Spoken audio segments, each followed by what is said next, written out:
과학교양 채널 아라우의 신비한 세상 방송이 시작합니다. 몽골 게르 스튜디오에서 진행자 잔다와 저 앵음아가 인사드립니다. 안녕하세요. 안녕하세요, 앵음아 씨. 자, 출산율이 매우 낮고 사회가 노인들로 가득 찼다고 하면 어떤 나라가 떠오르나요? 일본인가요? 정답입니다. 하지만 7년 전인 2019년에 아시아 다른 나라가 일본보다 출산율이 낮다는 통계 수치가 나왔습니다. 그게 어느 나라일까요? 바로 대한민국입니다. 대한민국이요. 아니, 한국은 굉장히 발전된 나라잖아요. 그렇죠. 원래 아시아 국가들은 굉장히 가족 중심적이잖아요. 보통 할아버지, 할머니와도 다 같이 모여 사는 그런 문화를 가진 민족들이죠. 신기하네요. 그럼요. 그런데 아시아의 발전을 선도하며 세계 상위권에 드는 한국의 인구가 왜 급격히 줄어들고 있을까요? 이건 거의 국가적 재난 수준에 도달했다고 합니다. 그래서 이 문제에 대해 우리 둘이 제3자의 입장에서 한번 이야기해 봅시다. 정확한 이유는 우리가 다 알 수는 없겠지만 한번 논의해 보죠. 흥미로운 주제 될 것 같네요. 네. 여성 한 명당 출산율이 어느 정도면 정상이라고 볼까요? 자녀를 몇 명 낳으면 적당한가요? 2명 정도인가요? 맞아요. 그래야 적정 수준이 유지돼요. 인구가 200만 명인 나라가 최소한 그 인구를 유지할 수 있다는 뜻이죠. 그보다 적으면 인구가 줄기 시작해요. 맞아요. 그러니까 두 사람이 가정을 이루어 산다면 적어도 2명의 아이를 낳아야 인구수가 균형 있게 유지된다고 보는 겁니다. 그렇다면 2023년 기준으로 일본은 몇 명일까요? 2명이 아닙니다. 현재 여성 한 명당 평균 자녀 수가 1.3명입니다. 1.3명이라고요? 그렇게 낮아요. 그런데 그래요? 네, 그렇죠. 여성 10명당 아이 13명? 10명당 아이 13명이에요. 앵쿠 씨는 자녀가 몇이죠? 3명이에요. 네. 저도 지금 아이가 3명입니다. 그럼 우리 아우러 채널은 지금 총 10명이잖아요. 그쵸? 그럼 1인당 3명으로 생각하면 우리는 자녀가 30명입니다. 30명. 우리 채널 사람들은 자녀가 30명인데 일본은 1.3명, 즉 여성 10명에 아이가 고작 13명 뿐이라는 뜻입니다. 그렇다면 한국은 몇 명일까요? 한국은요, 0.7명이에요. 그렇게나 낮아졌어요. 이것은 전 세계에서 가장 낮은 수준으로 1위를 차지하고 있습니다. 여성 1명당 아이 1명으로 계산해도 3명 정도는 아이를 안 낳았다는 뜻 아닌가요? 그쵸? 10명 중에 여성이 10명이라면 자녀가 있는 여성은 7명 뿐입니다. 만약 한 여성이 2자녀를 낳았다면 거의 절반이 자녀가 없는 것이겠죠. 그렇네요. 참 슬픈 현실이죠. 각 가정이 아이 1명만 낳는다고 해봅시다. 앵음아 씨도 1명, 잔다. 저 역시 1명이라고 상상해 보는 거예요. 두 사람이 결혼해서 아이 1명을 낳는 거죠. 앵음아가 결혼해서 아이 1명을 낳고 저도 결혼해서 아이 1명을 낳는 겁니다. 각 1명씩. 자, 우리가 그냥 이웃이 됐다고 칩시다. 그런데 20년이 흘러서 저희 둘 자녀들이 서로 결혼했다고 가정해 보죠. 그리고 그 둘이 또 아이를 1명 낳았다고 칩시다. 딱 1명만요. 이쪽은 1명, 저도 1명, 그리고 그 둘 사이에도 아이가 1명인 거죠. 그렇게 되면 이제 앵음아 씨는 할머니, 나는 할아버지가 되는 거고요. 그러면 이런 선진국인 한국의 이 엄청난 경쟁 사회에서 그 아이는 자리를 잡아야만 할 겁니다. 게다가 우리 두 집안의 외동들은 그들의 각 부모인 2명과 또 4명의 조부모까지 돌봐야 할 처지가 되는 거죠. 혼자서 말이에요. 맞아요. 몽골인들은 할머니, 할아버지, 부모를 어떻게 돌보는지 아시잖아요. 알죠. 여럿이 힘을 합치잖아요. 적어도 보통은 자식이 2-3명은 있으니까요. 맞아요. 설날엔 너는 밀가루, 나는 고기 등으로 역할을 나누잖아요. 그런데 그 아이는 부모님 2분에 조부모님 4분까지 총 6명을 혼자서 돌봐야 하는 상황인 겁니다. 그러니 이런 처지의 아이가 본인도 아이를 갖겠다고 생각하기란 정말 어렵죠. 실증 날 것 같기도. 바로 그거예요. 자, 그리고 따져보면은 한국인들은 주로 30대에 결혼하더군요. 우리나라는 보통 꽤 일찍 하는 편이잖아요. 꽤 빠르죠. 보통 20대 초반부터 시작하니까요. 그럼 그 아이가 결혼할 나이가 됐다고 칩시다. 아까 말한 그 외동아이 말이에요. 그 아이가 결혼 적령기인 30살이 넘었다고 가정해보죠. 그렇게 되면 부모님은 60대, 조부모님은 거의 90대다 되는 셈입니다. 만약 본인이 일자리 없다고 생각해 봅시다. 그러면 부모님이나 조부모님의 연금으로 그분들을 돌봐야 하는 상황이 벌어지는 거죠. 어떤 식으로든 혼자서 돌봐야 하는 문제가 생기겠네요. 맞습니다. 그러니까 이런 아이가 어떻게 사회에서 자리를 잡겠어요? 어떻게 연애 같은 거 할 수 있겠습니까? 어떻게 예쁜 여자나 잘생긴 남자의 마음을 얻을 수 있겠어요? 상상하기 어렵죠. 그렇죠? 자, 자녀 숫자가 줄어드는 것이 하나의 문제이고 또 다른 문제가 있는데 그것은 바로 그 사회 자체가 고령화된다는 것입니다. 이것은 매우 심각한 문제입니다. 한국의 중위 연령은 현재 46세입니다. 이대로 계속 간다면 10년 후에는 중위 연령이 55세 될 것이라고 합니다. 그럼 중위 연령에 대해 설명해 드릴게요. 중위 연령과 평균 연령은 다릅니다. 평균 연령이란 한국에 5천만 명의 인구가 있다고 하면 모든 사람의 나이를 합산해서 5천만으로 나누는 것입니다. 그렇게 하면 평균 연령이 나옵니다. 하지만 중위 연령은 다릅니다. 예를 들어 이 몽골 깨르 안에 5명이 있다고 가정해 봅시다. 5살, 10살, 15살, 20살, 그리고 90살인 사람이 있다고 칩시다. 모두의 나이를 합산하면 평균 연령은 20대가 됩니다. 원래 5, 10, 15, 20살인데 한 명만 90살이어도 합산하면 평균 연령이 왜곡될 수 있습니다. 하지만 중위 연령은 5, 10, 15, 20, 90살이 있을 때 15살을 중위 연령으로 잡는 것입니다. 여기에는 원래 20살 미만이 3명이나 있잖아요. 20세와 90세인 사람이 한 명씩 있을 때 평균 연령을 계산할 수 없습니다. 중위 연령은 인구 통계학적으로 가장 정확합니다. 그래서 한국의 중위 연령은 46살이고 지금 제 또래이라는 뜻이죠. 그럼 몽골인의 중위 연령은 몇 살인지 아세요? 27이에요. 그렇죠. 정말 젊은이들의 나라죠. 그렇죠. 앞으로 10년 후에 한국 중위 연령이 55살이 된다는 겁니다. 자, 이제 출산율이 감소하게 된 원인들에 대해 이야기해 봅시다. 한국에서 출산율이 감소한 원인이 하나만 있는 것은 아닙니다. 여러 원인이 복합적으로 작용하여 이러한 결과를 만들어냈습니다. 예를 들어 결혼이 늦어져서 30이 넘어서야 결혼을 합니다. 그로 인해 당연히 출산도 늦어지고 있습니다. 또한 한국에는 가정 내에서의 고정관념인 성별 역할 문제도 존재합니다. 몽골에서는 예전부터 남녀 젠더 문제를 평등하게 여겨왔잖아요. 그런데 한국은 상황이 좀 다른 것 같습니다. 남성과 여성의 성별에 대한 평등의식이 전통적으로 조금 차이가 있고 지금까지도 남아있다고 하더군요. 게다가 과도한 업무량 문제도 있습니다.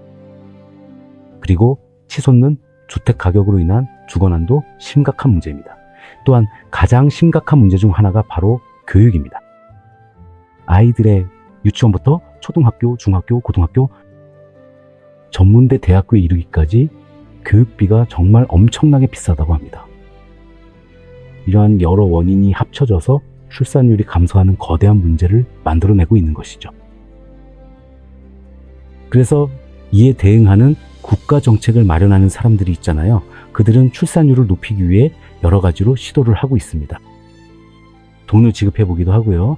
임신 및 출산 휴가라는 게 있잖아요. 그걸 더 연장해 주기도 하더군요. 또한 신생아가 있는 가정에 저금리 주택 대출을 해주는 등 다양한 시도를 했지만 이 위험한 현상을 완화하지 못하고 있다고 합니다. 어쩌면 1년 뒤나 2년 뒤에는 0.7이 아니라 0.6이 되어 있을지도 모릅니다.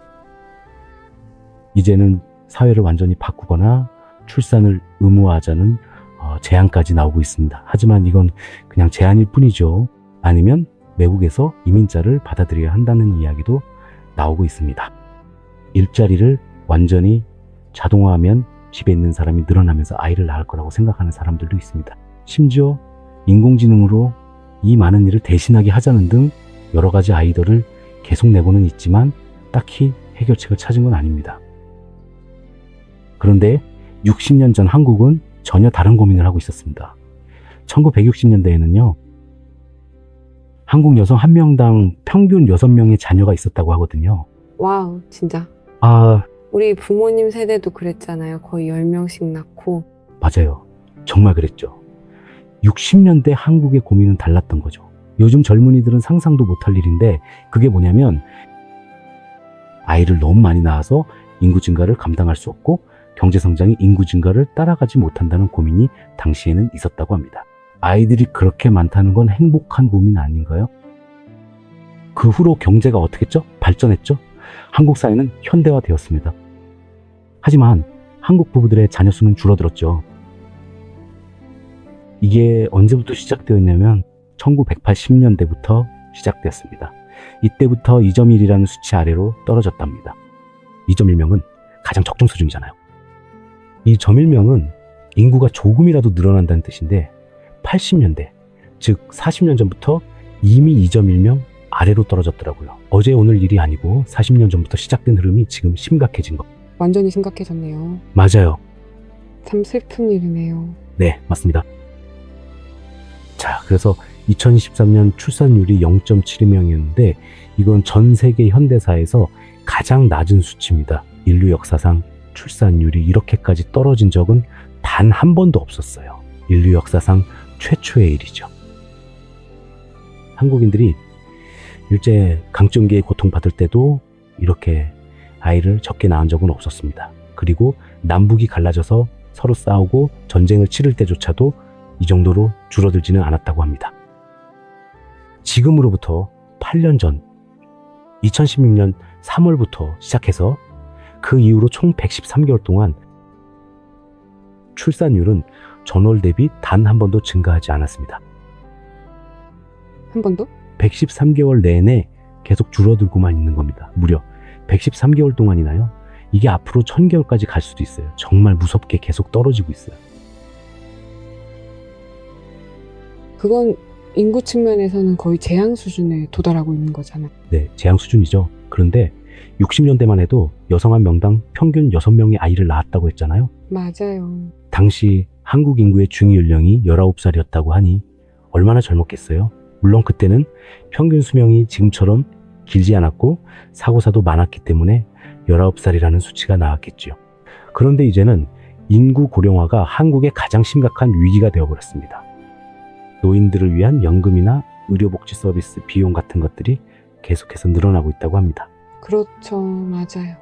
그래서 젊은 노동인구가 이걸 감당하기 위해서 점점 더 많이 일해야 하는 상황인 거죠. 제가 한국 청년이라고 가정해 봅시다. 그게 젊은이의 의무이기도 하니까요. 하지만 노인 인구는 점점 늘어나고 수명도 길어지니 젊은 세대가 짊어져야 할 짐이 계속 무거워지는 겁니다. 이런 과중한 부담 속에서 연애하고 결혼해서 아이까지 낳는다? 한 명만 낳아도 대단한 거죠. 예전처럼 2~3명, 아니 6명은 꿈도 못 꿀 일이고요. 정말 힘들지 않겠어요? 정말 힘들겠네요. 한국인의 평균 수명이 지금 82살입니다. 높네요. 평균이에요. 82? 와. 평균적으로 누구나 82살까지는 산다는 뜻이죠. 반면에 우리나라는 남성들 평균 나이가 이제 겨우 70세에 가까워지고 있잖아요. 네. 여성들은 79세 정도 되고요. 그래서 우리 평균 수명은 74, 75세 정도 되거든요. 그런데 한국은 무려 82살인 거죠. 수명이 이렇게 길다는 건 사실 행복한 일이지만 한편으로는 안타깝게도 여러 문제를 동반하고 있는 셈이죠. 그렇다고 오래 살지 말라고 할 수도 없고요. 네. 그래서 다른 해결책을 찾아야 합니다. 이제 본격적으로 문제점들에 대해 이야기해 볼까요? 만원 현상도 이 문제 중 하나입니다. 많은 한국 청년들이 30이 넘어서 결혼을 하고 있습니다. 그로 인해 당연히 30 넘어 결혼하면 아이를 적게 낳게 되죠. 아니면 아예 결혼을 안 하는 현상도 아주 많아졌고요. 평생 독신으로 사는 경우도 많습니다. 여기에 영향을 주는 것 중 하나가 한국의 가족 전통이라고 합니다. 왜냐하면 서양이나 우리 몽골에서는 식을 올리지 않고 아이를 낳거나 미혼부나 미혼모가 되는 게 흔한 일이잖아요. 별 문제도 아니고요. 네, 맞아요. 문제 없죠. 전혀 문제가 되지 않아요. 그런 사람이 많아요. 우리는 뭐 어때? 안 맞아서 헤어졌나 보지라고 생각하죠. 그래도 어쩌겠어? 인생인데 하면서요. 우린 보통 아무렇지도 않게 생각해요. 중요한 건 아이니까요. 맞아요. 건강하게만 자라면 되죠. 그렇죠? 그런데 한국에서는 미혼모가 되는 것을 있을 수 없는 일, 상상조차 하기 힘든 죄처럼 여기는 전통이 아직도 남아있다고 하네요. 그러니 참 힘들겠죠. 반드시 결혼을 해야만 하는 분위기니까요. 사실 우리가 이혼을 권장하는 건 아닙니다. 그저 인간적인 관점에서 그런 상황을 포용하고 인정해주는 거죠. 그러게요. 그런데 한국에서는 이런 게 좀 엄격하네요. 좀 보수적인 것 같아요. 요즘 시대에는 좀 그렇죠. 우리나라는 예전부터 그런 면에서 조금 유연했죠. 그렇죠. 그래서 이 아이 낳으면 할아버지가 키워줄게, 아빠가 키워줄게, 엄마가 키워줄게 하거나 아니면 내가 입양할게 하는 경우가 몽골에는 특히 많았잖아요. 맞아요. 지금도 미혼모라고 해서 그걸 그렇게 심각하게 받아들이지는 않죠. 우리나라는 보통 이해하죠. 자, 그럼 사람들이 결혼을 안 하게 된 것에 대해 통계를 좀 이야기해 보죠. 90년대 이후로 연간 결혼 건수가 절반으로 줄어들었습니다. 매년입니다. 그러니까 99년에 1000명이 결혼했다면 2000년에는 500명, 2001년에는 250명, 이런 식으로 계속 절반씩 줄어들고 있다는 겁니다. 결혼 건수가 절반으로 줄어들고 있어요. 젊은 사람들이 혼자 사는 경우가 많아졌다는 뜻이죠. 그런데 4년 전에 한 조사 결과가 있어요. 20대 젊은 여성들을 대상으로 조사를 진행했는데요. 그들 중 40%, 즉 여성 10명 중 4명이 절대 결혼하지 않고 아이도 낳지 않겠다고 답했습니다.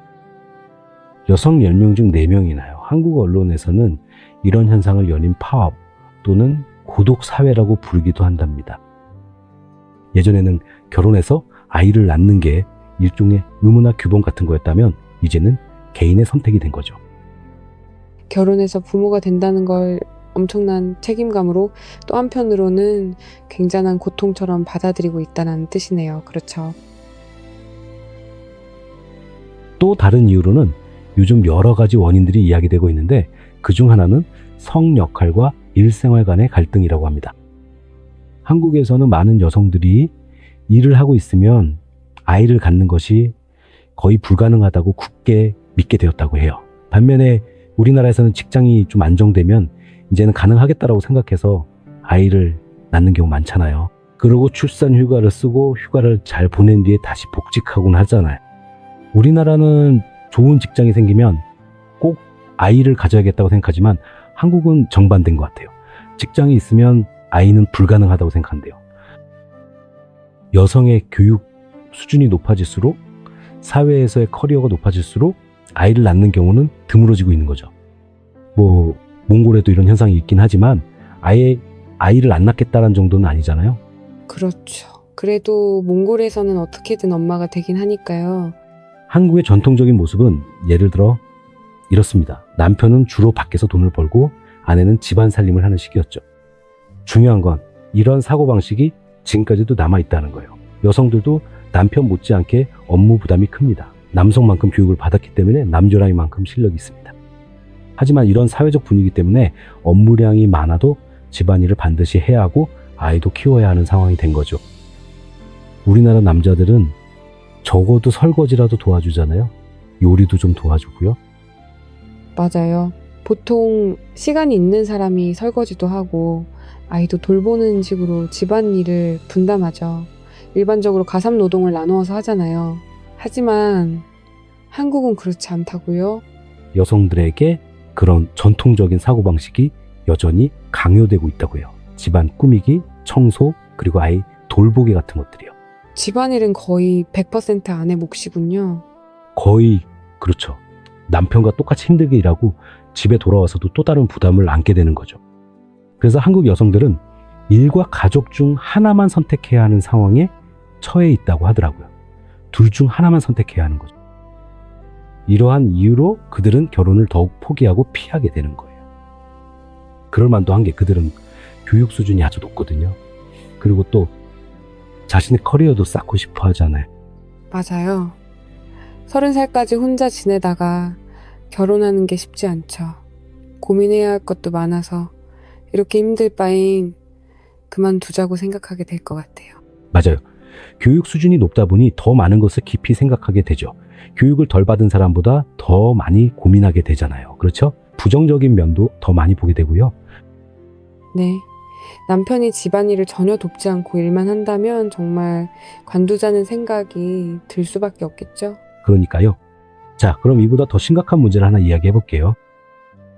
대한민국은 성별에 따른 임금 차이로 세계 1위입니다. 성별에 따라 차별한답니다. 성별이요? 네. 자, 이제 우리 둘을 예로 들어보죠. 이 아라우 채널의 총괄 매니저는 앵으마 씨라고 칩시다. 저도 똑같은 총괄 매니저고요. 둘 다 직급도 같고 하는 일도 정확히 똑같아요. 하지만 제가 100달러를 받을 때 앵음아 씨는 70달러를 받는 겁니다. 단지 당신이 여성이라는 이유만으로요. 여성이라서 말도 안 되는 일이죠. 한국이 이 성별 임금 격차에서 세계 최고 수준이라고 하네요. 아니, 말도 안 돼. 30% 적게 받는다는 거예요. 30%나 말이죠. 그건 성별에 따른 차별이라는 뜻이잖아요. 맞아요. 이걸 모성벌금이라는 아주 고약한 이름으로 부르더라고요. 모성 페널티라고도. 그거 너무 불공평하잖아요. 맞아요. 이런 여러 가지 어려움이 있기 때문에 아이를 낳지 않는 한국 여성들을 단순히 개인의 즐거움만 생각한다고 비난하기 어렵죠? 비난해서도 안 되고요. 이런 사회적 관습이 여전하니까. 맞습니다. 집에 가서 2배로 일해야 하잖아요. 아이들을 돌보고 집안일을 해야 하죠. 남편은 급여를 받고 직장만 다니고 그 외에는 아무것도 하지 않아도 되는데 아내가 적은 급여를 받는다는 건 용납할 수 없고 평등하지 않는 성차별이라고 생각합니다. 정말 맞아요. 자, 그래서 여기서 페미니즘의 위험, 즉 젠더 갈등이라는 문제가 발생하는 겁니다. 왜냐하면 사회 자체가 여성들에게 이렇게 불공평하게 대하고 있기 때문이죠. 이로 인해서 한국 여성들 사이에서 사비라는 운동이 생겨났다고 합니다. 4가지를 하지 않겠다는 거죠. 그게 무슨 뜻이냐면 첫 번째는 비연애, 두 번째는 비결혼, 비섹스, 그리고 비출산이라는 이 4가지를 거부하는 운동이 생겼다고 합니다. 참 슬프지 않나요? 너무 슬프네요. 이것은 사회가 공정해질 때까지 우리의 자궁은 닫혀 있다고 남성들에게 말하는 운동입니다. 그런데 이 운동이 사회 전반으로 제대로 확산되지는 못한 것 같습니다. 시작하긴 했지만 성공하지 못했죠. 그래서 한국 여성들이 결혼하지 않고 아이를 낳지 않는 것에 대해 죄책감을 느끼지는 않지만 그렇다고 딱히 자랑스러워하지도 않는다는 게 여기서 보입니다. 반면 이 일부 남성들은 물론 이를 이해하는 남성들도 많지만 일부는 반발하고 있다고 합니다. 이런 식의 비판적인 태도를 보인다고 하네요. 왜냐하면 그들의 주장에 따르면 남녀 2사람이 똑같은 직위에 있다고 하더라도 남성이 가정과 사회에서 수행하는 역할이 더 크기 때문에 어느 정도 더 높은 임금을 받는 것이 당연하다고 생각하는 남성들이 있다는 것. 예전에는 한국 여성들이 이를 받아들이고 반발하지 않았었죠. 에이, 하지만 지금은 시대가 달라졌잖아요. 그래서 여기 또 하나의 좋지 않은 지표가 있는데 그것도 언급해 보겠습니다. 대한민국이 가정폭력으로도 세계에서 상위권에 있다는 겁니다. 선진국들 중에서 좀 더 높은 편이라고 하네요. 가정폭력 수치로. 왜냐하면 선진국들은 가정폭력이 훨씬 적은 편입니다. 그런데 그런 선진국들 중에서도 한국은 더 높은 수준의 나라에 속합니다. 그럼에도 가정폭력 사건은 반드시 법적 책임을 물어야 하는 문제인데 하지만 실제로 법적 처벌을 받는 경우는 매우 적다고 합니다. 이건 일상적인 흔한 일이라는 뜻인가요? 그렇죠. 맞아요. 자, 그래서 이런 젠더 문제 때문에 일부 정치인들이 매우 보수적인 입장을 표명하게 되었습니다. 예를 들어 2022년에 당선되어 2024년에 비상계엄을 선포했던 대통령이 있잖아요. 몇 달 뒤에 탄핵되어 물러나고 구속된 윤석열이라는 대통령인데 그 대통령은 남성들의 좌절이라는 것에 대해 많이 이야기했답니다. 그렇군요. 그리고 여성가족부라는 부가 있는데 그 부를 아예 폐지하겠다는 말을 내비쳤죠. 그래서 당연히 엄청난 비판을 받게 되었습니다. 이 부의 폐지 여부를 두고 한국 국민들도 지금까지 엄청나게 양극화되어 갈라져 있답니다. 한쪽은 옳다, 다른 쪽은 틀리다며 심하게 대립하며 서로 다투고 있다고 하네요. 그렇다네요. 또 다른 문제가 있습니다. 경제적 압박인데요. 광고 보고 다시 이야기해 보겠습니다. 안녕하세요. 태양계에 계시는 한국인 여러분. 저희 아라우 프로젝트 팀은 한국어로 제작된 흥미진진한 365부작 과학교양 콘텐츠를 준비하고 있습니다. 저희는 시청자 여러분께 놀라운 동물 이야기, 우주의 법칙, 몽골의 역사, 세상에 대한 신기하고 흥미로운 사실 등 다양한 관심 분야를 포함한 감동적인 콘텐츠를 전해드리고자 합니다. 또한 본 콘텐츠를 통해 귀사의 브랜드를 홍보하실 수 있는 기회를 제공해드리고 있습니다. 저희와 협력하기를 원하신다면 아래 연락처로 문의해 주시기 바랍니다. 과학과 교양을 널리 알리는 일에 우리 손을 맞잡고 함께 나아갑시다. 방송이 계속됩니다. 자, 지금 저희는 대한민국 인구 감소에 대해 이야기하고 있습니다. 네, 자, 이제 우리 그 경제적 압박에 대해 이야기해 봅시다. 우선 주거 비용에 대한 내용입니다. 물론 아이를 갖고 가정을 꾸리려면 자기 집이 있는 게 최우선 조건이죠. 이건 사람뿐만 아니라 어떤 동물이든 보금자리가 있어야 하잖아요. 그 보금자리에서 새끼들을 안전하게 보호해야 하니까요. 이건 사람에게도 마찬가지입니다. 맞아요. 그런데 서울이나 부산 같은 도시의 중간 크기 아파트 있잖아요. 그냥 일반적인 크기요.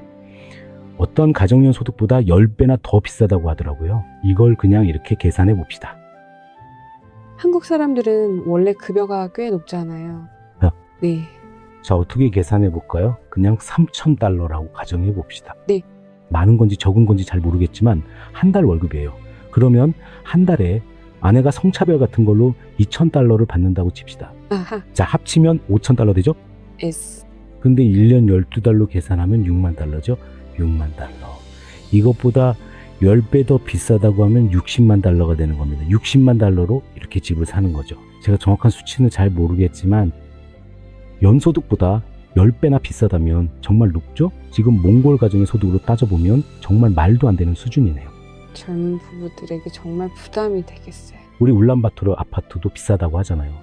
근데 한국에 비하면 싼 편이죠? 그러네요. 네. 하지만 우리나라도 꽤 비싼 편이잖아요. 그래서 어떻게 되냐면 서울의 청년들은 집을 사기 위해서가 아니라 실제로는 단지 주택 대출 계약금만 모으기 위해 40살이 될 때까지도 쉴 틈 없이 돈 벌어야 한다고 합니다. 계약금을요? 단지 계약금만요.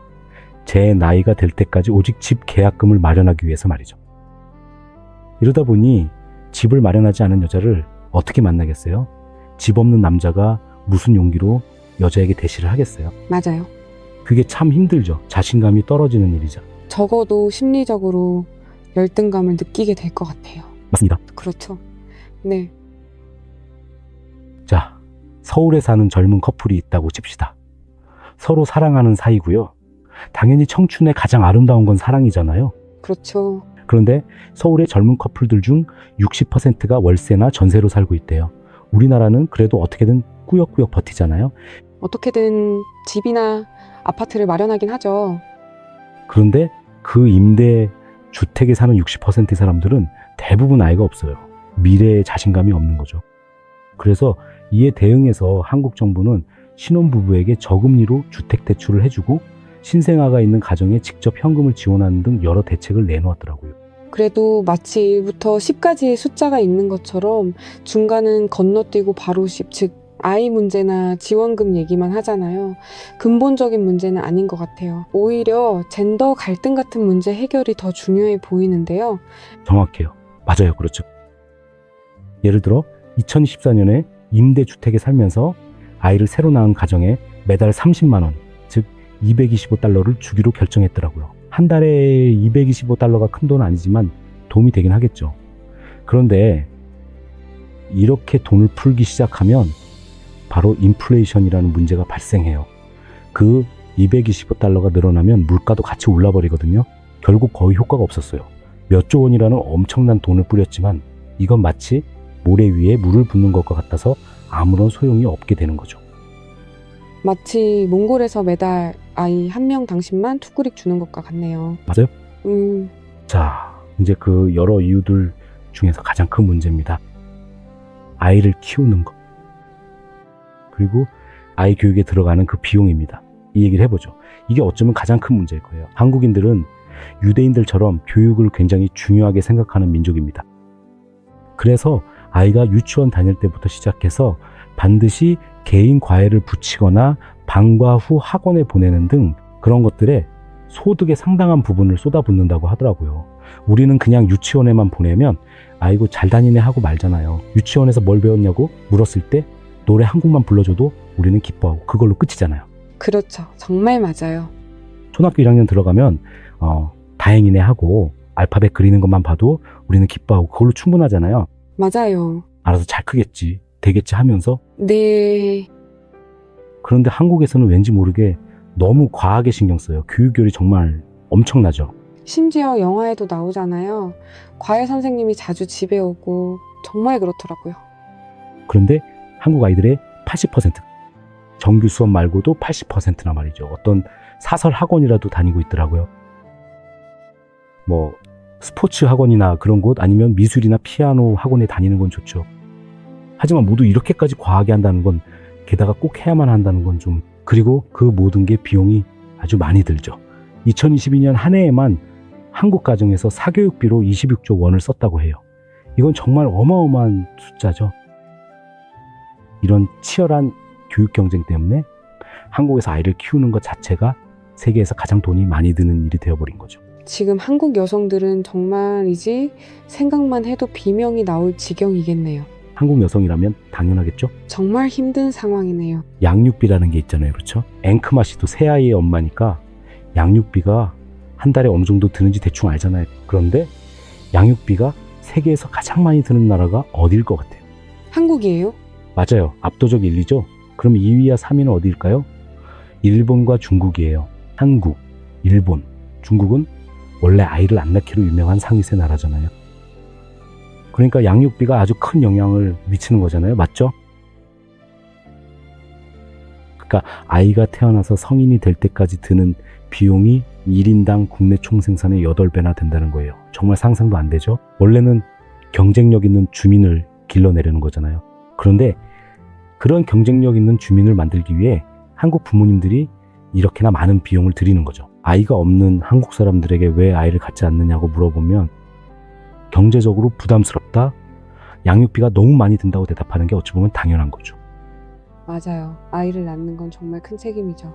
일단 낳았으면 성인이 될 때까지 오로지 아이만을 위해 살아야 한다고 생각하며 애쓰고 있으니까요. 아이 한 명 키우는 비용이 그렇게 많이 드는데 둘째 아이를 갖는다는 건 상상도 하기 힘들잖아요. 그러게 말이에요. 셋째, 넷째는 더 무섭겠죠? 저는 엄마로서 이런 고민이 이해돼요. 하지만 사람이 자식이 있다는 건 정말 행복한 일이잖아요. 축복이죠. 그럼요. 몽골 속담 중에 좋은 말이 하나 있죠. 그건 바로 사람이 늘면 살림도 는다는 말이에요. 맞아요. 아이는 먹을 복을 타고 난다는 말도 있고요. 맞는 말이에요.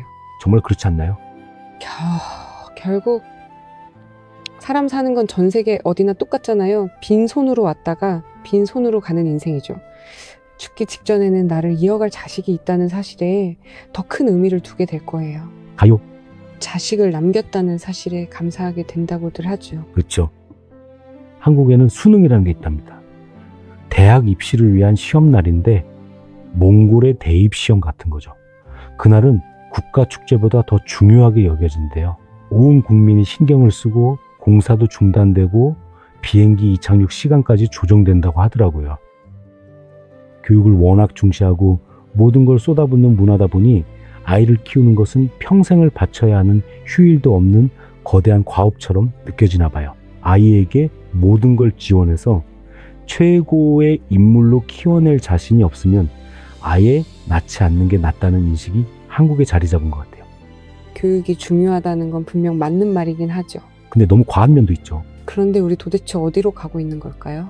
인구 감소란 어떤 의미인지 생각하게 되네요. 네. 물론 교육을 잘 받는 건 필요하죠. 필요하죠. 하지만 자녀의 교육과 미래는 부모가 방향만 잡아주면 결국 본인이 결정하는 거더라고요. 맞아요. 한국은 어떨지 모르겠지만 몽골에서는 아이가 자기 분야에 몰입하면 스스로 필요한 실력을 갖춰서 해외 장학금도 받기도 하더라고요. 아이만의 세상을 존중해줘야지요. 맞아요. 아이가 스스로 성장할 기회를 줘야 한다고 할까요? 아이 셋을 키우는 엄마로서 그렇게 생각합니다.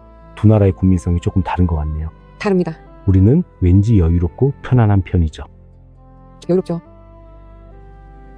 지금 생각해보면 한국에 비해 우리가 훨씬 마음이 편한 것 같아요. 그럼 것 같아요. 네.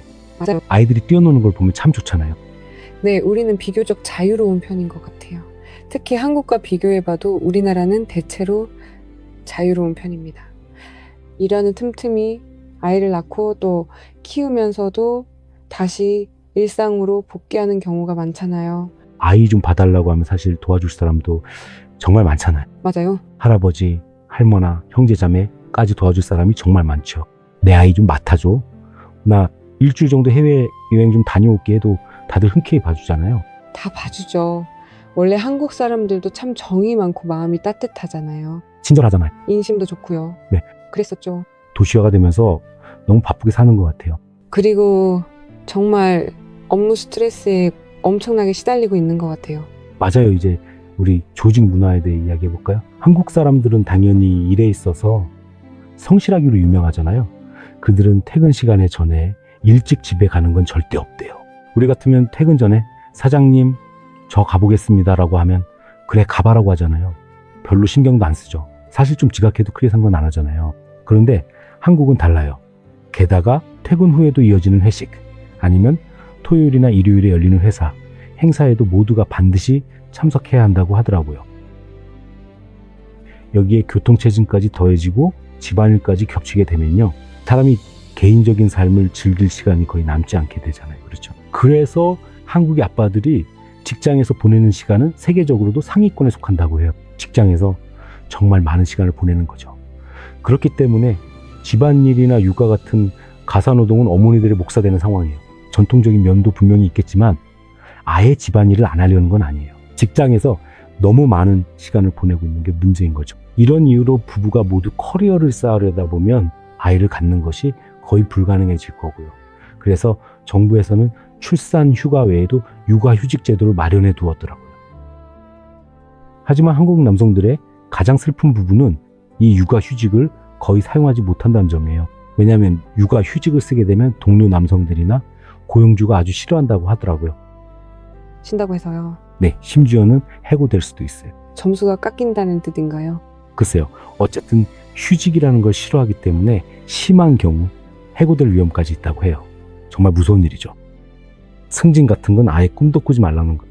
법적으로는 허용된다고 해도 실제로는 뒤에서 은근히 따돌리거나 눈치를 준다는 거네요. 맞나요? 맞아요. 바로 그거예요. 그래서 이 문제를 해결하기 위해 주당 최대 근로시간을 52시간으로 정하려는 대책을 세워봤대요. 그런데 우리나라는 주 근무시간이 40시간이잖아요. 그러니까 일을 엄청 많이 한다는 뜻이죠. 또한 근무시간 유연화, 직장 내 보육시설 설치 등 여러 방안이 나왔어요. 일부 기관에서 시행 중이긴 하지만 보편적인 기준이 되기까지는 아직 갈 길이 멀다고 하네요. 자, 그렇게 하려고 하고 있었는데 지금 제가 말할 세 단어를 좀 들어봐요. 몽골어로 세 단어예요. 네. 번역하면 어떻게 될지 잘 모르겠는데 초식남이라는 말이 있어요. 초식남이요? 우리는 보통 공룡을 말할 때 육식공룡이나 초식공룡이라고 하거나 아니면 초식동물이라고 하잖아요. 그런데 일본에는 초식남이라는 개념이 있더라고요. 일본어로는 소쇼쿠케이라고 한대요. 소쇼쿠케이라고요? 초식남이라는 뜻이죠. 이들은 예쁜 여자를 보면 떨리거나 그런 거 없대요. 연애에도 관심이 없거나 서툴러요. 예를 들어 여성에게 대시하거나 예쁜 꽃을 선물할 줄도 모르고 달콤한 말을 해줄 능력도 부족하죠. 아예 의욕을 잃고 머리를 쓰지도 않는 남자들을 초식남이라고 불러요. 그러니까 감정이 메말라서 아무것도 와닿지 않게 됐다는 뜻이죠. 와닿는 거 없어. 네. 그러니까 꽁꽁 얼어붙었다는 거죠? 하지만 주로 여성에 대해서 그렇죠. 일본인들은 그런 남자들을 초식남이라고 부른대요. 그런데 한국에도 비슷한 개념이 있더라고요. 바로 삼포 세대라고 한대요. 번역하자면 세 가지를 포기한 세대라는 뜻이죠. 그렇군요. 연애, 결혼, 출산, 즉 이 세 가지를 모두 포기한 사람들을 말한다고 해요. 연애를 포기하고 결혼은 생각만 해도 막막하고 아이는 상상조차 할 수 없어서 삼포 세대라고 부르게 된 거죠. 여기에 내 집 마련이나 취업 문제까지 더해지면 5포 세대가 되고 인간관계나 꿈까지 포기하게 되면 7포 세대가 되는 식으로 계속 늘어난대요. 일본에서는 주로 남자를 초식남이라 부르지만 한국에서는 청년 세대 전체를 포기 세대라고 부르는 셈이죠. 우리나라는 보통 MZ 세대라고 부르잖아요. 맞아요. 한국에서는 청년들을 포기 세대라고 부른대요. 아예 받아들었어요. 그러게요. 그래서 정부가 이 문제에 직접 나서기 시작했어요. 이 포기 세대를 어떻게 할까 고민하다가 정부에서 데이팅 앱을 만들었답니다. 오죽 답답했으면 그렇군요. 데이팅 앱을 출시하고 한국 정부는 청년들의 만남을 주선하는 행사를 열고 데이팅 앱도 만들었어요. 공식적인 경로를 통해 만나 결혼까지 골인하는 커플에게는 현금 포상금도 줬죠. 강원도에서는 정부 지원으로 결혼한 부부에게 100만 원을 지급하기도 했어요. 하지만 당연히 이런 대책들은 별 효과가 없었죠. 출산율 저하 현상은 에너마 씨 말대로 돈으로 해결할 수 있는 방법이 없다라는 게 분명해지고 있네요. 네, 사실 마치 로봇처럼 변해가는 것 같아요. 우리는 가족과 아이들이 소중하다고 생각하잖아요. 하지만 선진국에 살고 있는 사람들이라 그런지 일과 커리어만 쫓아서 일과 커리어가 우선이고 아이를 갖게 되면 책임감이 너무 크다 보니 젊은 사람들이 아예 겁을 먹고 피하는 것 같아요. 맞아요. 일본 다큐멘터리 같은 걸 보면 인구 감소와 도시 집중 현상 때문에 유령 마을이 생겨났다는 이야기를 종종 보게 되잖아요. 네. 사람이 아예 살지 않게 된 거죠. 그런데 이런 현상이 한국에서 나타나기 시작했어요. 이미 벌어지고 있는 일인데 2023년 기준으로 보면 3년 전이죠. 한국에는 228개의 행정구역이 있다고 하는데요. 이들 중 100여 구역이 소멸 위험 지역이라고 하더라고요. 거의 절반에 가까운 구역이 사라질 위기에 처한 거죠.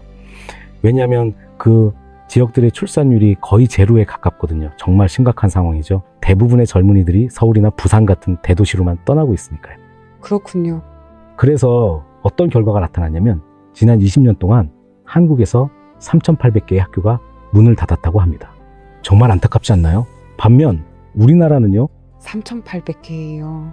아이. 우리나라는 학교가 부족해서 난리잖아요. 맞아요. 한 반에 50에서 60명씩 있고 책상 하나에 3명씩 앉기도 하죠. 정말 부족. 학교가 부족해서 그 3,800개 학교를 우리가 가져오고 싶을 정도예요.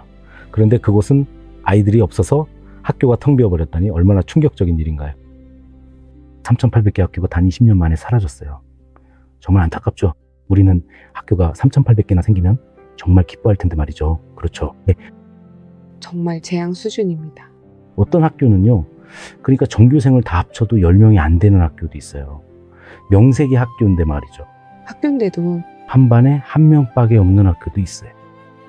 전교생이 1명뿐이거나 고1 학생이 단 2명인 그런 학교도 있습니다. 최근 함양군의 한 학교는 학생이 2명밖에 남지 않아서 결국 폐교했다고 하더라고요. 더 충격적인 건 전라북도의 일부 마을에는 학령기 아이가 단 1명도 없어요. 아이가 없는 마을을 상상해 보세요. 마을에 가도 아이가 1명도 없고 놀이터에는 잡초만 무성하게 자라있고 정말 끔찍하네요. 그러게요. 기분 이상해요. 맞아요. 참 슬픈 일이죠. 슬프기도 하고 무섭기도 하네요. 아이들이 없으니 원래 있던 학교나 유치원 대신 요양원이 들어서고 있어요. 이대로라면 30년, 40년 뒤에는 어떻게 될까요? 계속 줄어든다는 거잖아요. 감소할 거예요. 간그 더해요. 고령화가 심해지면 그들을 돌봐야 할 젊은이들의 부담이 엄청나게 커질 겁니다. 만약 한국 여성들이 아이를 많이 낳는다면 한 사람이 짊어질 몫이 그만큼 줄어들 거예요. 하지만 인구가 줄어들수록 새로 태어날 아이가 짊어져야 할 짐이 너무 무거워질 것 같아 걱정입니다. 그 아기들이 참 불쌍하게 느껴지네요. 그 아기들이 참 불쌍해요. 혼자서 거의 모든 짐을 다 떠맡게 생겨버렸네. 강원도 한 마을은 인구가 300명인데 묘지는 1000개나 된대요. 인구보다 묘지가 3배나 더 많은 마을인 거죠. 사람도 없고 소비도 없는 이런 오지 마을에는 배달 서비스도 안 되고 택시도 다니지 않습니다. 정말 기분이 묘하죠? 슬퍼요. 자, 그럼 잠시 광고 보고 와서 앞으로의 해결책은 무엇인지 이야기 나눠보겠습니다. 광고 후에 이야기하겠습니다. 안녕하세요. 태양계에 계시는 한국인 여러분. 저희 아라우 프로젝트 팀은 한국어로 제작된 흥미진진한 365부작 과학교양 콘텐츠를 준비하고 있습니다. 저희는 시청자 여러분께 놀라운 동물 이야기, 우주의 법칙, 몽골의 역사, 세상에 대한 신기하고 흥미로운 사실 등 다양한 관심 분야를 포함한 감동적인 콘텐츠를 전해드리고자 합니다. 또한 본 콘텐츠를 통해 귀사의 브랜드를 홍보하실 수 있는 기회를 제공해드리고 있습니다. 저희와 협력하기를 원하신다면 아래 연락처로 문의해 주시기 바랍니다. 과학과 교양을 널리 알리는 일에 우리 손을 맞잡고 함께 나아갑시다. 과학교양 아라우 채널 신비한 세상 방송이 계속되고 있습니다. 오늘 주제는 한국 인구 감소입니다. 계속해서 이야기하겠습니다. 네, 우리 그동안 슬프고 힘든 이야기를 많이 나누었네요. 앞으로는 과연 어떤 해결책이 있을까요? 이건 정말 기다렸어요. 하지만 여기는 정답이 없습니다. 다양한 방안을 시도 중이죠. 예를 들어 한국의 국경을 개방할 것인가 하는 문제예요. 이게 지금 한국에서 가장 뜨거운 논쟁거리입니다. 한국은 역사적으로 이민 정책에 상당히 보수적이었거든요. 단일 민족성이 아주 강합니다. 국가 안보도 중요하고요. 최근 몇 년 사이에 적어도 노동력 부족 문제라도 해결하자, 인구 위기를 완화하기 위해서 능력에 상관없이 외국인을 유치하자는 이야기가 나오고 있습니다. 왜냐하면 요양원이 많아졌어요. 할아버지 할머니들 뿐이에요. 젊은 사람들이 이분들을 돌보기 시작하면 대체 누가 이 나라를 발전시켜야죠? 그래서 노인분들은 외국인 이민자들에게 맡기고 젊은이들은 일을 하라, 이런 이야기도 나오고 있대요. 그런데 그 많은 노인분들을 정말 누가 돌볼지가 문제예요. 평균 수명이 벌써 82이나 됐고 계속 늘어날 것이고요. 돌보는 일은 외국인 노동자에게 맡기고 경제를 살리는 일은 본인들이 직접 하자, 이거죠? 이런 노동을 외국인에게 맡길 수도 있잖아요. 그럴 수 있죠. 수준 높은 교육을 받고 치열하게 경쟁하며 쌓은 지식과 교육을 다른 곳에 활용한다면 사실 그게 훨씬 더 좋잖아요. 싸요. 그리고 노인분들을 돌보는 게 원래 쉬운 일이 아니잖아요. 안 그래요? 그래서 이게 많이 논의되는 주제라고 하더라고요. 대학교들도 외국인 유학생을 많이 유치해서 졸업 후에 한국에 정착해 일하는 걸 선호하고 권장하고 있대요. 한국에 정착해 살면서 전공 지식을 살려 계속 일해달라는 의도죠. 또한 한국인이 외국인과 결혼하는 걸 예전에 많이 꺼렸는데 이제 상대적으로 괜찮아지고 있다고 하네요.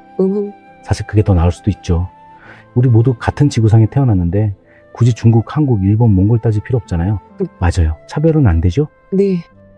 하지만 정치 정당들은 대중의 반발에 부딪힐까봐 이 정책을 폭넓게 시행하지도 못하고 제대로 언급하지도 못한답니다. 예를 들어 만약 제가 중국이라고 말하면 몽골에서는 바로 미움을 받기 시작하잖아요. 그렇죠. 우리나라에도 그런 면이 있잖아요. 맞아요. 그래서 사람을 사랑하는 것에 대해 용기 있게 말을 못하죠. 제가 중국을 예로 들었지만 브라질, 아르헨티나, 모잠비크일 수도 있고 헝가리일 수도 있어요.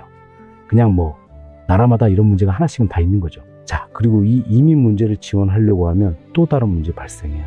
지금 서유럽이 이민자들 때문에 어떤 상황인지 아시죠? 이 이민이라는 게 그 자체가 많은 문제를 끌어오거든요.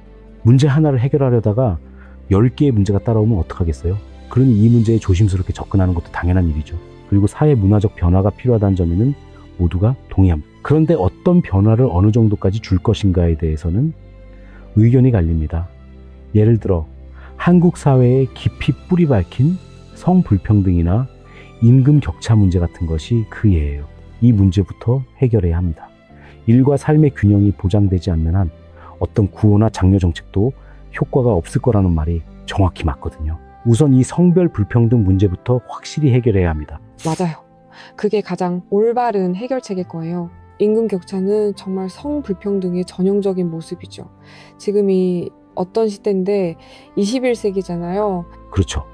그래서 이 뿌리 깊은 문화적 전통을 과감하게 바꾸지 않으면 이 문제는 영원히 해결되지 않을지도 모릅니다. 네.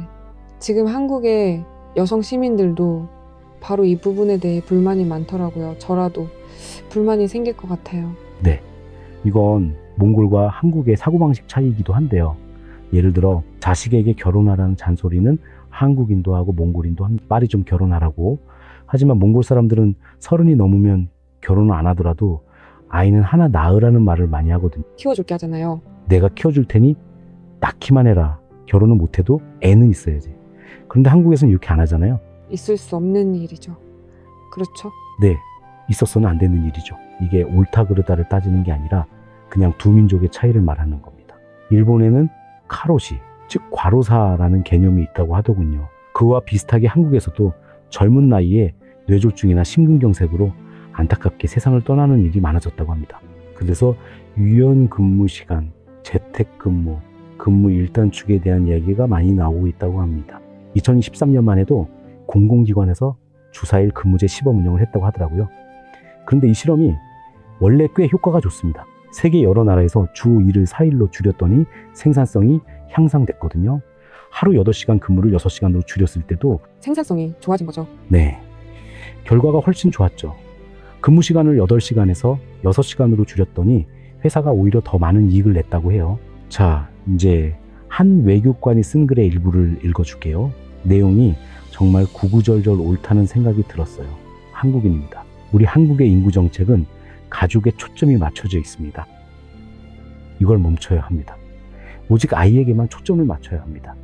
즉 30세 미만 기혼부부로 한정 짓는 걸 그만두고 부모가 몇 살이든 상관없이 한부모 가정의 아이라도 상관없이 오직 그 아이에게만 집중하는 정책을 시행해야 합니다. 아이 교육비를 지원해야 합니다. 육아라는 그 엄청난 부담을 덜어주기만 한다면 주민들이 아이를 더 낳게 될 거라는 거죠. 이게 정말 맞는 방법인 것 같습니다. 맞아요? 부모보다 아이에게 직접 혜택이 가도록. 그쵸? 젊은 부부들은 그런 지원금 같은 게 중요한 게 아니라 사실 그 키우는 과정이랑 엄청난 비용 때문에 겁을 내는 거거든요. 본인들 살기도 벅찬데 말이죠. 맞아요. 젊은 부부들에게 직접 보여줘야 해요. 아이들에게 이런 혜택을 주고 있다는 걸 확실히 보여줘야죠. 그래야 더 확신이 생길 것 같아요. 그래요. 자, 이런 식으로 한국 정치권이나 일반 시민들의 블로그와 커뮤니티에서 바로 이 저출산 문제에 대해 아주 활발한 토론이 벌어지고 논쟁도 뜨겁다고 합니다. 보수적인 사람들은 한국 청년들이 자기 아니만 생각한다며 이기적이라고 비난하곤 하죠. 하지만 청년들은 반대로 당신들이 물려준 너무나 구시대적인 사회 구조 때문에 우리가 아이를 못 낳는 거라고 맞서고 있습니다. 노년층과 청년층 사이에 서로를 탓하는 목소리만 커지고 있는 거예요. 하지만 비난만 할 수는 없죠. 요즘 청년들은 정말 현실적으로 판단해요. 현실의 벽이 높다는 걸 잘 알기 때문에 결국 자신을 희생하는 거예요. 특히 여성들이 더 그렇고요. 그렇다고 모두 아이를 원하지 않는 건 아닌 것 같아요. 마음속으론 다들 바라고 있거든요. 맞아요. 그건 인간의 본능이니까요. 본능적으로 엄마 아빠가 되고 싶거든요. 하지만 사회적 현실 때문에 어쩔 수 없죠. 정말 제가 아이를 낳으면 이런 지옥 같은 느낌을 주고 싶지 않거든요. 그걸 어떻게 할 수 없잖아요. 맞아요. 그래서 한국 청년들은 심지어 이렇게까지 말한다고 해요. 자신들의 나라인 한국을 헬조선이라고 부른대요. 조선은 한국을 뜻하잖아요. 자기 조국을 그렇게 부르는 거죠. 성인이 되는 생일날에 예를 들어 몽골에서는 16이면 성인이잖아요. 그래서 생일 같은 때에 헬조선에 온 걸 환영해라며 농담까지 한다고들 하더라고요. 몽골에서는 요즘 아이들이 참 행복하다고들 하잖아요. 한국 청년들은 정반대로 생각해요. 부모님 세대가 훨씬 행복했다고 말한대요. 저한테는 고도로 발전한 이런 선진국이 사실은 청년들에게 불리한 환경을 만들고 있는 것 같다는 생각이 드네요. 청년들이 아예 공포증, 즉 포비아가 생겼대요. 육아 공포증 같은 거 말이죠. 베이비 포비아 같은 것들에 대해 온라인에서 아주 활발하게 이야기한다고 해요. 한국에서 기성세대와 젊은 세대가 서로를 혐오할 정도로 갈라진 건 정말 안타까운 일이죠. 발전하고 교육 수준이 높아질수록 계산이 많아지기 마련입니다. 자, 방송을 마치며 덧붙이자면 한국을 예로 들었으나 이건 전 세계적인 현상이라는 점을 짚고 넘어가야겠네요. 왜냐하면 이런 현상은 어디서나 일어나고 있으니까요. 몽골에서도 시골엔 이제 여성이 거의 없어요. 다들 도시로 떠나서 시골은 남자들만 남은 힘든 상황이죠. 그래서 유엔의 추측에 따르면 2050년까지 50개국의 인구가 지금보다 줄어들 것이라고 합니다. 현재 전 세계 인구의 3분의 2가 출산율이 2.1명 미만인 국가에 살고 있다고 합니다. 2.1명은 인구 유지를 위한 최소 수치잖아요. 그런데 대부분의 국가가 그 아래로 떨어졌어요. 몽골은 2.44에서 5명 정도로 괜찮은 편이지만 중국은 상황이 아주 심각하고 홍콩과 마카오는 한국보다 더 심해요. 유럽의 이탈리아, 스페인, 독일 같은 곳도 1.2명 안팎에서 왔다 갔다 하고 있습니다. 거의 0명대로 떨어지기 직전인데 이 나라들은 사실 한국보다 더 낮을 수도 있어요. 이민자가 많아서 그들이 통계 수치를 그나마 높여주고 있는 것 같거든요. 한 가지 예를 들자면 2년 전인 2024년에 영국에서 태어난 신생아들에게 가장 흔했던 이름이 뭔지 아세요? 영국이니까 제임스, 제이콥, 수잔, 사라 같은 거 생각하시겠지만 아니에요. 어떤 이름일까요? 무함마드예요. 어머, 미국이죠? 아, 영국 맞죠?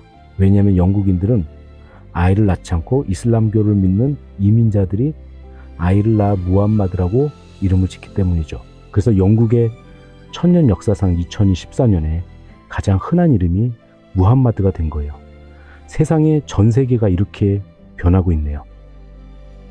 그러니까 평균 출생률을 프랑스에서 태어난 프랑스인, 이탈리아에서 태어난 이탈리아인, 영국에서 태어난 영국인으로만 한정해서 계산한다면 일본이나 한국보다 훨씬 더 나빠질 가능성이 높다고 국제적으로 보고 있습니다. 이민자들을 아예 포함하지 않는다면 희한하게도 유럽 국가들에서 이렇게 토착백인 시민들로만 구분해서 실시한 출생률 연구는 찾아봐도 아예 없더라고요. 아마 인종 차별적인 연구로 보일 수 있어서 애초에 지원도 안 되고, 이런 제안을 한 학자는 파스트라는 낙인이 찍힐 게 뻔하니까요. 자, 어쨌든 전 세계적인 인구 통계학적 추세를 살펴보면 서구 연구자들은 다들 이렇게 말해요. 우리 모두 한국의 뒤를 따르고 있다. 한국이 이 모든 상황의 선두에선 안타깝고 슬픈 사례가 되어버렸습니다. 그럼 교육이라든가 IT 같은 것들이 한계에 다다르면 사람들에게 그런 현상이 나타나는 걸까요? 그러니까 이제 학자들도 어떻게 해야 할지 모르는 상황인데, 우리 둘은 그냥 이런 정보를 가지고 그냥 느끼는 것을 이야기해 보니까 정말 안타깝고 슬프게만 느껴지네요. 맞아요.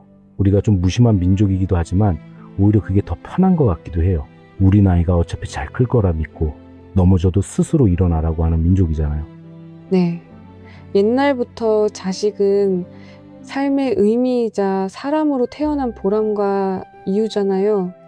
사실 이렇게 해보고 싶기도 해요. 한국 여성들에게 이런 몽골식 사고방식을 한 10년 정도만이라도 잠시 심어줄 수 있다면 얼마나 좋겠어요. 그럼 다들 아이를 잘 낳게 되겠죠? 맞아요. 너무 한 가지에만 집착하지 않았으면 좋겠어요. 스스로가 한 인간이자 여성이라는 걸 느끼면서 살았으면 해요. 굶어 죽진 않을 거잖아요. 이렇게 발전한 나라에서 어떻게든 그 아이를 키우며 살아가게 돼요. 그리고 다시 여성은 자연에서 주어진 위대하고 아름다운 신체를 가지고 있죠. 네. 몸 안에서 생명을 만들죠. 그게 바로 이 아름다운 황금 자궁이죠. 이 자궁 안에 아이를 품는 것은 대자연과 신이 주신 선물입니다. 네. 네.